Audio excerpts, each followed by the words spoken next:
And without further ado, I would like to introduce our first storyteller. Janet Allen is actually a veteran of our stage. I don't know, 4, 5, 6 times. She's told so many stories that I've lost count. But she is wonderful, and tonight she has a story about a very hot night in Sierra Leone where she left all the doors open because she was trying to get some wind, some air, I mean. And but she had this little voice in her head, and it kept saying, "Shut the door," but she doesn't. Here's Janet with "You Should Lock the Door."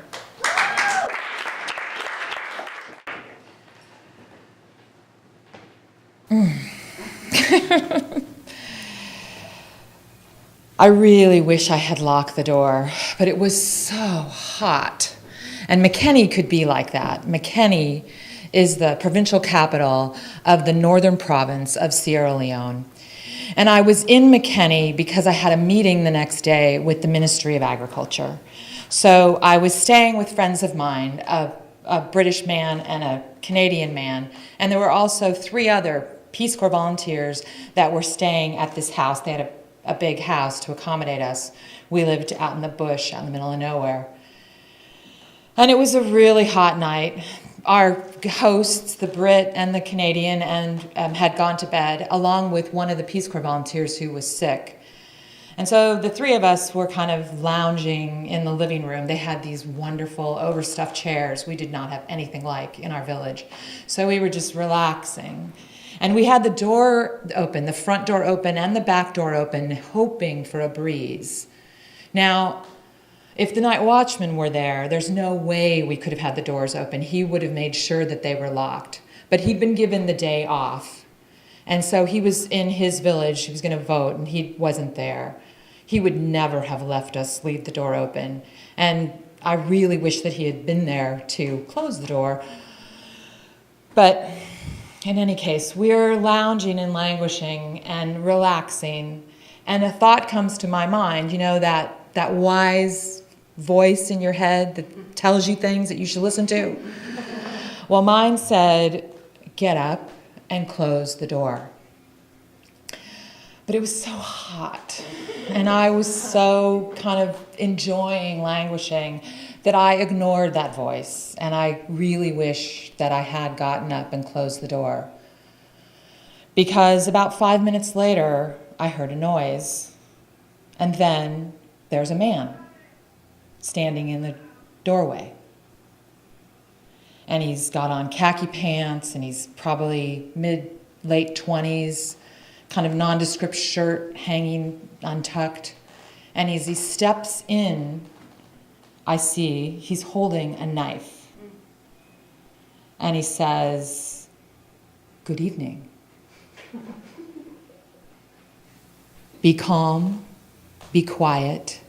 As he continues to step into the room, other men file in behind him. I don't know, 8, maybe 10, maybe 12. I'm not really sure. And the man comes over to us and he says, "Now that day, who else is here?" And we pointed to places, and the other men went into the rooms off the parlor, and out tumbled the British man half awake. And the Canadian man struggled as 2 men brought him out of his room, and other men pulled the sick volunteer out of the other room. And they made us sit all around the coffee table in the parlor as this man with the knife lectured us about imperialism and about how if we were all in our country, that we would be doing this to him. And none of it made any sense to me. But in situations like this, I tend to be calm and aware and alert. So while I'm listening to him, I'm also paying attention to the other men. And they are going into the different rooms and taking things out the door. So I see a backpack go out the door. I see the Canadian's favorite hat go out the door. I see my purse go out the door. I see a bundle of sheets with other things inside go out from the British guy's room. And this goes on for some time. I don't know in those situations, do you really know how much time's gone by? But this man went on and on. And then he looked at the coffee table and he took his knife, pointed it at me, and he said, "You," I was the only woman, you partied in, they want to smoke. That means your friends, they want to smoke. There were cigarettes on the table. He pointed, he said, "Hand them out." So I handed cigarettes around and I lit them. And then he pointed to a chair that was right by him to come sit in the chair. So I came and sat in the chair. And as soon as I sat down, I felt the pressure of the point of his knife on my face. And he was saying something, but I didn't really understand what he was saying. So I asked him to repeat it. And he said, "Would you like an African scar?" And I said, "No, thank you." And just as I said that, I felt the point of the knife cross my cheek. And I really wanted to bring my hand up because I had a feeling it was bleeding. But just then, he looked at his compatriots and said, "Maybe we should take her with us." At which point, I looked at my friends, eyes wide. I could see they were really alert.